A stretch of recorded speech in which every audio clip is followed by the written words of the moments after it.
Are any of you feeling frustrated with what's happening in your life right now? Are any of you feeling disappointed because your plans are not going through? And not just that, things only keep going wrong in your life?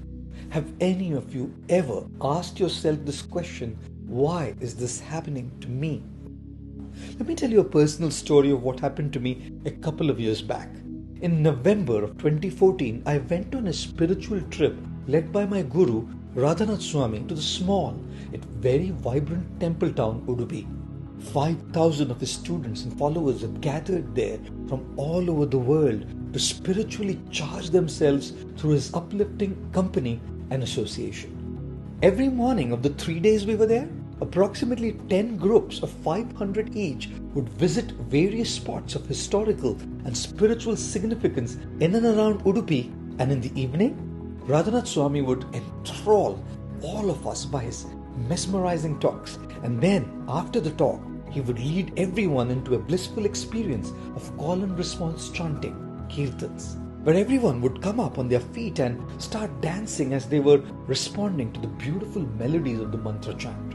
One evening, the chanting reached a crescendo. Everyone was dancing with super energy and enthusiasm, and one of the participants pulled me in as well. Oh, it was amazing. We were spinning, we were jumping, we were holding hands and going around in circles at a very high speed. And then suddenly, I felt the bone in the little toe of my left foot cracking. I was in excruciating pain. I came to the side and sat down.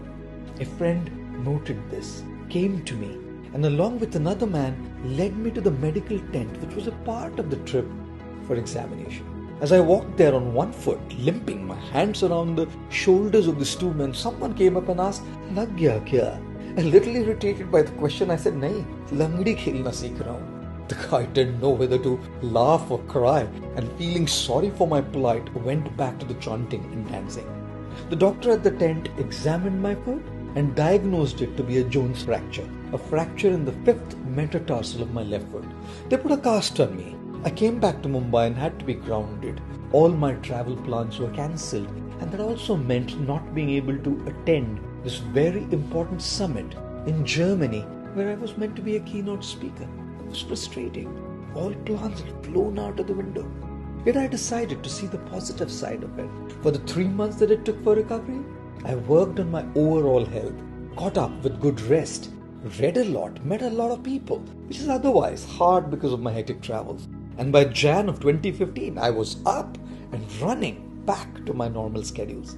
And then 4 months later, in early May 2015, I got up one night just to use the restroom. I put my foot down from my bed and guess what?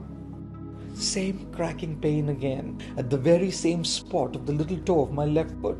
It was exactly the same pain. And based on my last experience, I knew for sure it was a fracture. All night I was thinking, 3 months of pain until recovery again, all plans wiped off, all travel cancelled. Why? Why me? What did I do?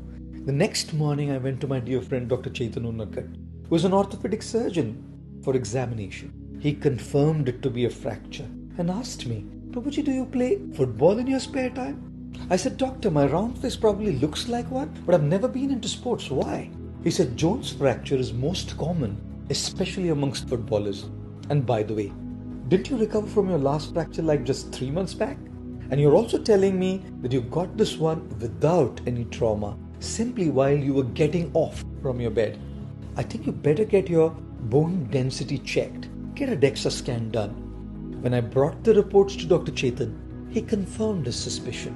"You have a medical condition called osteopenia with your bones. Used to be only a lady's problem back in the day, but now quite common amongst men as well." And then he prescribed the line of treatment. As I sat there looking at him, writing the prescription, it suddenly struck me. If I hadn't gotten the second fracture at the same spot, the doctor would never have recommended a DEXA scan. And we would never come to know that my bones were getting brittle, and the reversible osteopenia would turn into irreversible osteoporosis with a super high risk of breaking my bones even with the slightest jerks. Now, with this changed perspective, I was grateful for the second fracture. Although it was something that I definitely didn't want, It had revealed something that I didn't know was happening inside my body. Yes, I lost 3 months once again, only to be able to slowly gain my bone health back with proper treatment. Ladies and gentlemen, what is good and what is bad is a very relative thing. Never evaluate what happens to you based on face value. Something that may be apparently bad may turn out to be good for you, and in retrospect, you'll only be grateful for what happened. And what is apparently good could be bad for you. And when you look back, you may think, as much as I liked it back then, how I wish this wouldn't have happened.